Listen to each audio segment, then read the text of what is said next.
Richard Halston walked into the courtroom like a man who had never lost anything in his life. He wore a dark navy suit that cost more than most people in that room earned in 3 months. His shoes were polished. His hair was perfectly combed. Behind him walked 5 attorneys, each one expensive, each one carrying a leather briefcase, each one looking just as confident as the men they were paid to protect. The federal courthouse in Chicago was packed that morning. Every seat in the public gallery was taken. Journalists sat in a dedicated row, notebooks open, pens ready. Cameras were not allowed inside, but every major news outlet had a reporter present. Along the back wall stood people who had no official reason to be there except one: they had been hurt by this man, and they wanted to watch. Richard Halston was 58 years old and worth an estimated $480 million. He had built his fortune in real estate, buying land, developing properties, selling them at enormous profit. On paper, he was a success story. He had been featured in business magazines. He had given talks at universities. He had smiled for photographs with politicians and charity organizations. But behind all of that, federal investigators had spent nearly 4 years building a different story. A story of wire fraud, tax evasion, bribery of city officials, fake documents, secret payments. A carefully constructed world designed to make Richard Halston richer while everyone around him paid the price. Today was day 12 of his trial. And Richard Halston still did not look worried. He sat at the defense table and leaned back in his chair with his arms loosely folded. When his lead attorney, Victor Crane, shuffled papers beside him, Halston whispered something and smiled. When the judge entered, a woman named Margaret Osei who had served on the federal bench for 22 years, Halston rose with everyone else, but his expression carried something close to amusement, as if even the formality of standing was slightly beneath him. People in the gallery noticed. They always notice things like that. The morning session was quiet and procedural. The prosecutor, a woman named Dana Whitfield, was methodically presenting financial records. Spreadsheets. Bank transfer logs. Shell company documents. The kind of evidence that does not make for exciting viewing but builds a case the way bricks build a wall, slowly, carefully, one piece at a time. Dana Whitfield was not a dramatic person. She was soft-spoken, organized, and precise. She did not perform for the jury. She simply worked. She had been working on this case for 4 years, and every document she presented, every number she pointed to, every connection she drew between accounts and payments and names, it was the product of thousands of hours of careful effort. Richard Halston did not appear to find any of it impressive. At one point during the morning, he passed a handwritten note to Victor Crane. Crane read it, raised an eyebrow slightly, and wrote something back. Halston read the reply and let out a short, quiet laugh. Several jurors looked over. Halston did not seem to care. Then something happened that changed the mood in the room. The prosecution called a witness to the stand. Her name was Gloria Chen. She was 67 years old, retired, and had worked as a public school teacher for 31 years. She walked slowly to the witness stand, sat down carefully, and folded her hands in her lap. She was a small woman with gray hair and glasses, and she looked slightly overwhelmed by the size of the room. She testified that she had invested $214,000 in one of Halston's development projects. She had done so based on official documents that promised strong returns and listed the project as low risk. The documents, investigators had since confirmed, contained false information. The project had never been what it claimed to be. Gloria Chen lost every dollar she invested. She had saved that money over 30 years of teaching. As she spoke, her voice was steady, but her hands were not. Richard Halston was not looking at her. He was looking at something on the table in front of him, and twice during her testimony, he was visibly observed by journalists and gallery members quietly laughing, not loudly, not openly, but with the unmistakable body language of a man who found the situation more entertaining than serious. The gallery stirred.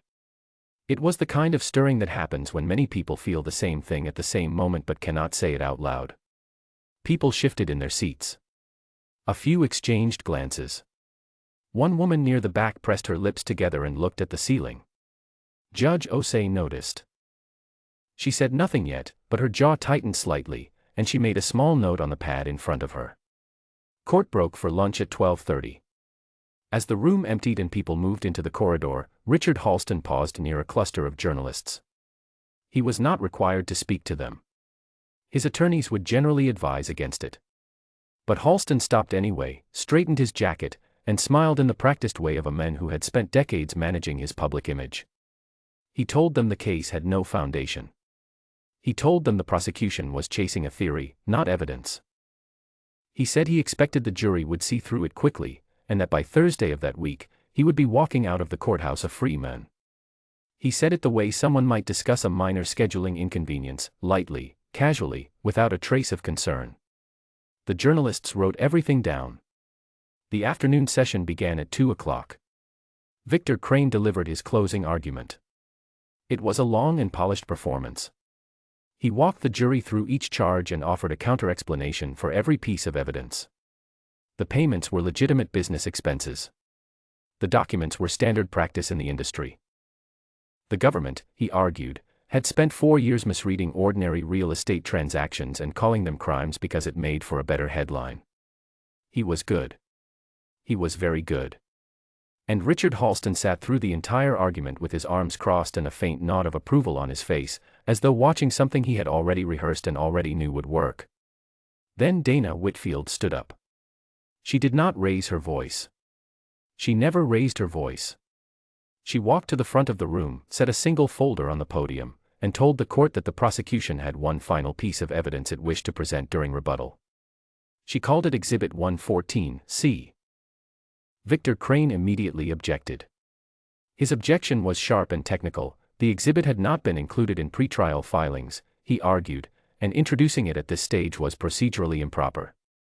Judge Osei asked Whitfield to explain. Whitfield explained, calmly and precisely, that the exhibit had become available only recently, that it had been recovered from a backup server during a separate, ongoing investigation, and that its admissibility fell within a specific and legitimate legal exception. She cited the exact statute. She cited 2 supporting cases. Judge Osei reviewed the submission for several minutes. The courtroom was so quiet that people could hear the air conditioning humming in the ceiling. Then the judge looked up, overruled the objection, and admitted the exhibit. Dana Whitfield turned to the screen at the front of the room. Exhibit 114C was a collection of private digital messages, recovered in full from a backup server that Richard Halston's team had believed was permanently and irretrievably deleted 18 months earlier. The messages were between Halston and 3 city officials whose names had appeared throughout the trial in connection with permits, inspections, and project approvals. The messages were not vague. They were not open to interpretation. In one message, Halston wrote to a city inspector, "Make sure you sign off on Thursday." The usual arrangement. And remind him what happens if he gets curious about the numbers. In another, sent to a senior planning official, "Transfer went through this morning. Same account as before. I need the variance approved by end of week, no delays, no questions." In a third, discussing a contractor who had begun asking about missing funds, "Handle it quietly. I don't want his name in any filing. He can be replaced." Dana Whitfield read each message to the jury slowly, clearly, without commentary. She did not need to add commentary.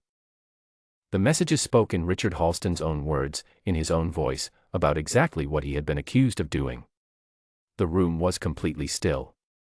Richard Halston had gone very quiet. His arms were no longer crossed. He was sitting forward, his elbows on the table, and he was looking at Victor Crane with an expression that had nothing casual about it. Crane was writing rapidly on a legal pad. Whatever he was writing, there was not much left to say. Whitfield then called Marcus Teller to the stand. Marcus Teller was 51 years old and had served as chief financial officer of Halston Enterprises for 9 years. He had known about the payments. He had, in fact, processed several of them. 18 months ago, when federal investigators had first approached him, Marcus Teller had made a decision. He agreed to cooperate fully in exchange for a reduced legal outcome. He had spent 18 months as a quiet piece of the prosecution's strategy, waiting for exactly this moment. He sat in the witness box with the contained, careful posture of a man who had thought very carefully about every word he was about to say, and who had practiced saying them many times.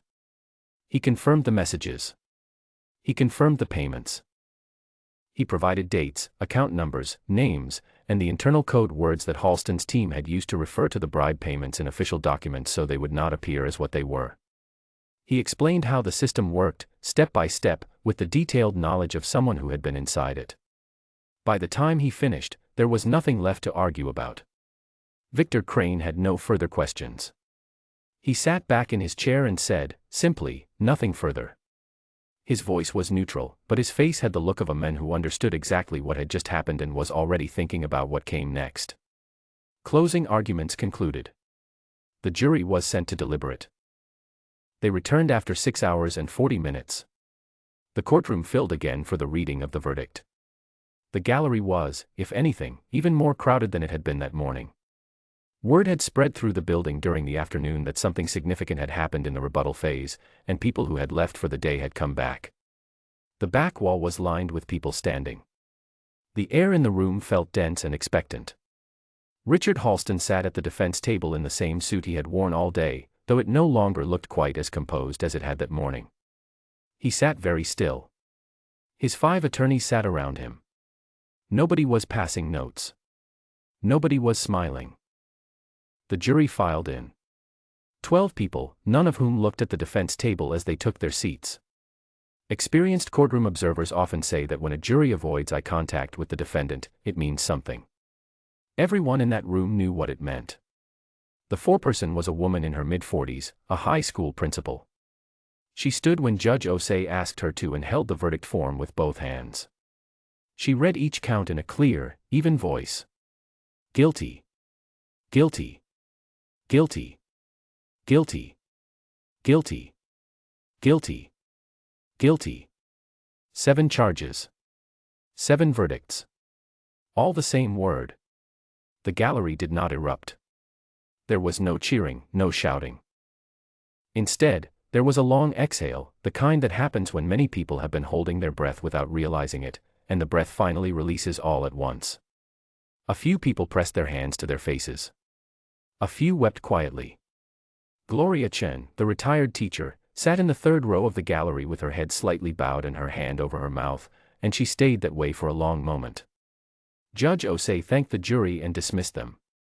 She then addressed the matter of bail. She denied it without hesitation. She cited the severity of the charges, the volume of assets available to the defendant, and the realistic risk that a man of his means and connections might not remain available for sentencing. The decision was final. She set the sentencing hearing for 60 days from that date. Then she nodded to the United States Marshals standing at the side of the room. 2 marshals walked forward with quiet, practiced efficiency. There was nothing dramatic about the way they moved. It was simply their job, and they did it the same way every time. Richard Halston stood. He stood slowly, with the stiff posture of a man whose body was moving before his mind had fully accepted what was happening. He straightened slightly, a reflex from a lifetime of presenting himself a certain way in public. He placed his hands behind his back. The handcuffs clicked into place with a sound that, in the silence of that courtroom, everyone heard. He did not look at the gallery. He did not look at Gloria Chen, sitting in the 3rd row. He did not make eye contact with the journalists who had listened to his confident predictions during the lunch break just hours earlier. He stared straight ahead as the marshals walked him toward the side door, the same door through which defendants who are no longer free exit the courtroom.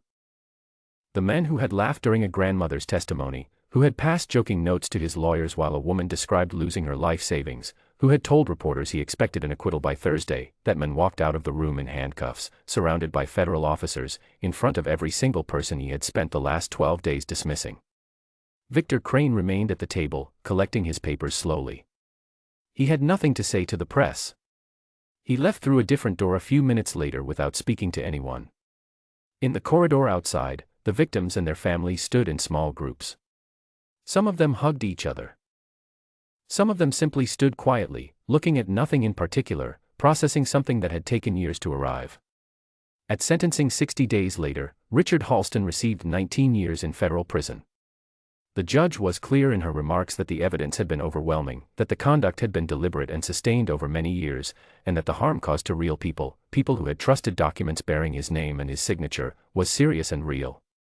The federal government seized $112 million in assets, including properties and financial accounts connected to the fraudulent transactions.